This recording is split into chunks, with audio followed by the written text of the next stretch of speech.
4 lakh kilometre से 44 लाख हो गया और 54,000 किलोमीटर से रेलवे का जो विस्तार हुआ है वो सिर्फ 54,000 किलोमीटर हुआ है। ये परिवहन का सबसे सरलतम माध्यम है, लेकिन इसकी प्रगति की हाल आपके सामने मैं रख रहा हूं। हालत ये हो गई है रेलवे की कि लोग इसका राजनीतिक उपयोग ज्यादा करते हैं और भारत के नागरिकों के बारे में कम सोचते हैं। भारतीय रेल की वित्तीय हालत इतनी भयावह है कि वित्त मंत्रालय से 21,000 करोड़ रुपए वित्त मंत्रालय से 21,000 करोड़ रुपए का ऋण मांगने के अतिरिक्त रेलवे वित्त निगम लिमिटेड द्वारा 10,000 करोड़ रुपए के बॉन्ड भी जारी करने की घोषणा 2011 और 12 के रेल बजट में की गई थी। एक दशक से अधिक रेलवे भारत सरकार को अपने राजस्व का लाभांश दिया करता था, लेकिन आज उसकी स्थिति ये हो गई है कि 2011-12 में वित्तीय संकट इतनी है कि 2007-8 में रेलवे के पास 19,000 करोड़ रुपए थे और इसका अतिरिक्त लाभ कोष था, जिसका बहुत बड़ा हिस्सा 2010 में खर्च हुआ और रेलवे के पास 5,000 करोड़ रुपए का अतिकोष बचा था।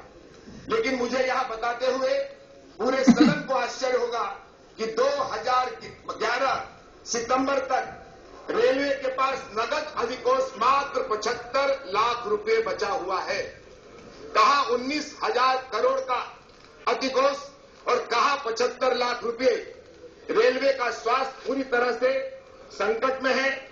इसका एक परिचालन अनुपात होता है जिससे रेलवे का हम कितना हुआ कितना आगे बढ़ा लगा सकते हैं। परिचालन अनुपात से अभिप्राय है कि रेलवे के 100 रुपए कमाने के लिए उसे कितना खर्च करना पड़ता है।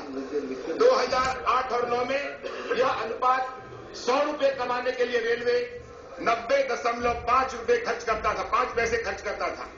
2009 और 10 में 94.7 खर्च करता था, लेकिन 2010 और 11 आते आते यह 100 रुपए कमाने के लिए भारतीय रेल 125 रुपए खर्च करता है।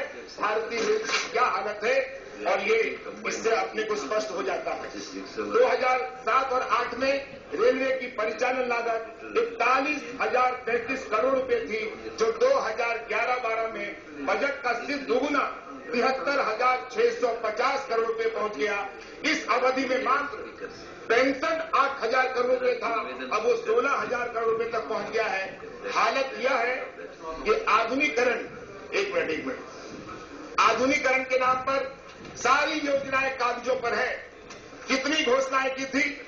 मात्र दिल्ली डिवीजन के रेलवे स्टेशनों के आधुनिकीकरण के लिए माननीय रेल मंत्री जी 240 करोड़ रुपए की योजना आपके पास थी, लेकिन धन के अभाव में